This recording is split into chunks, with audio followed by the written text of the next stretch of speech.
Hello, everybody, and welcome to Time Out with PC. I want to talk to you today about an experience I had just a couple of years ago that really started me on a whole different trajectory in my life. And I want to call it dots on a page because it just hit me like a ton of bricks. I went to a conference that was a motivational, like growth conference. And the speaker handed out these cards to everybody in the audience, and it had 78 dots on this page. And so she said, I want everybody to get out your pen and circle how old you are by counting the dots. So at the time, I was 74 years old. So I circled 74 dots, and I noticed I had 4 dots left. What she said really impacted me because she said, this is the average lifespan of most Americans. And so not saying, it's a time frame, a time limit for how long you're going to live, but just to put it in perspective, are you really accomplishing the goals, the dreams, the desires of your heart? And how much time do you have left if you haven't even gotten started? So I'm staring at this card and I have 4 dots. And it really struck me. I've been a professional person in the ministry for almost 45 years.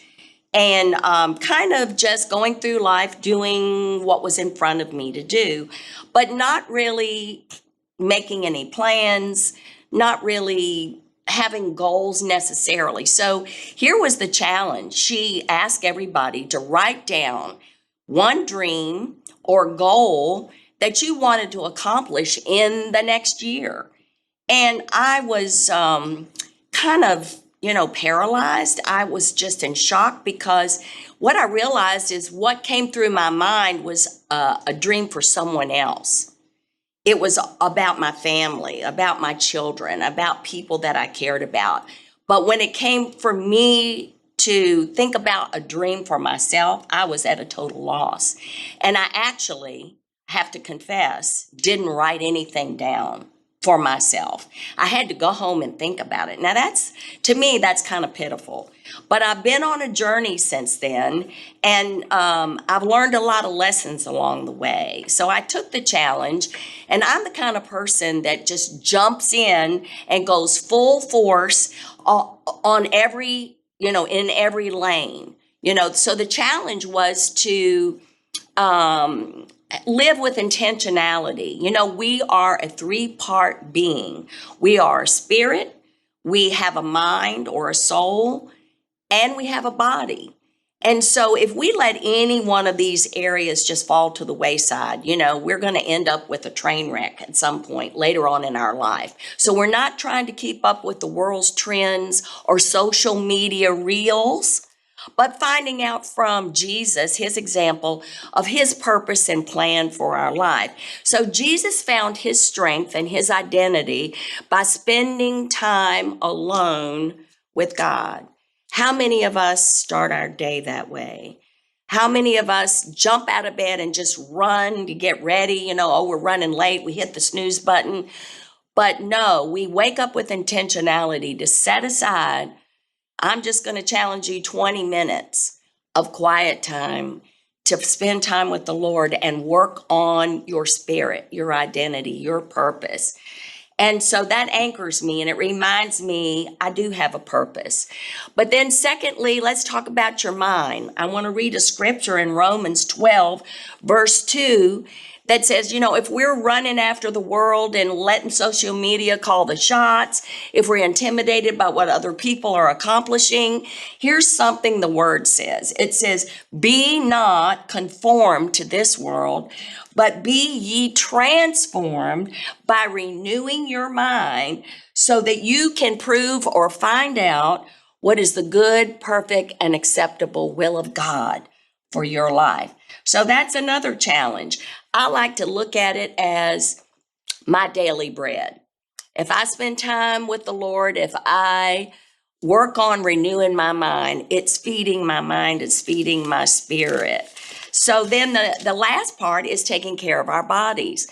And I don't know about you, but during COVID, I just dropped all of my physical activity. I stopped going to the gym. 2 years later, 20 pounds more weight. I realized I had let that fall to the wayside. And so we really can't let our bodies decline because they house our spirit and they give us the energy to accomplish. So you really owe it to yourself and to the Lord to give yourself a margin of time to keep your body physically fit. And so I want to challenge you, just to have a balance, have a margin, have margins in your life where you just don't go full throttle, but you meter it out. You might need to get yourself, like I did, a no committee. Can I hear something from my no committee? No. Oh, you mean I'm doing too much? You mean I need to slow down? Yeah, you owe it to yourself. It will help you if it's your spouse, if it's your coworkers, if somebody you really trust. We're really good at looking at other people's areas of weakness, but we can't always see them in our own lives. So get yourself a no committee. Get some time out and reflect before you start jumping into the fire. We want a margin for rest. Proverbs 14:30 says, "A heart of peace gives life to the body." Wow. We can't be at peace if we're maxed out in every minute of every day. Too much of a good thing is too much.